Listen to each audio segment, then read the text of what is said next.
What if the deadliest pandemic in human history happened again? Not 700 years ago, but right now in the world you live today. In 1347, a disease arrived in Europe that would kill more people more quickly than almost any event in human history. Within just 5 years, the Black Death wiped out an estimated 25 to 50 million people, as much as half of Europe's entire population. The cause was bacteria called Yersinia pestis, spread primarily by fleas living on black rats. It attacked the body's lymphatic system, causing painful swollen lumps called buboes, giving the disease its other name, bubonic plague. The plague spread along trade routes. Ships carrying goods from Asia to Europe unknowingly carried infected rats and fleas. In a world without modern medicine, sanitation, or understanding of germs, the disease moved through populations almost unchecked. Medieval doctors had no real defence. They wore beaked masks filled with herbs, believing bad air caused illness. They didn't know how bacteria existed. Entire towns were wiped out. Bodies were buried in mass graves faster than they could be counted. Now imagine that same disease today.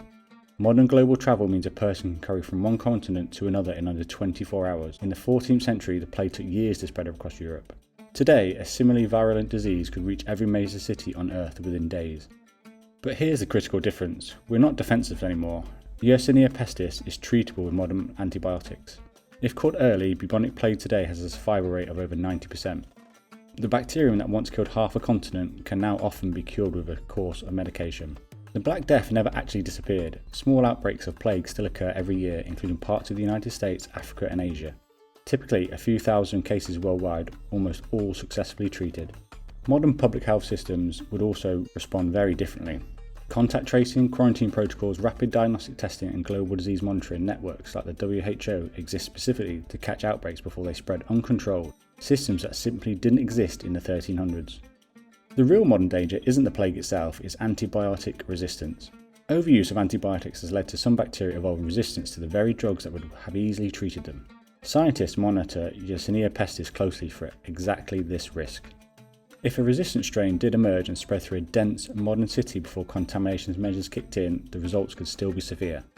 Modern population density means more people living closer together than at almost any point in human history. The Black Death didn't just kill people, it reshaped society. Labour shortages led to higher wages for survivors, religious institutions lost authority as prayer failed to stop the dying. Some historians argued it even helped end feudalism in Europe.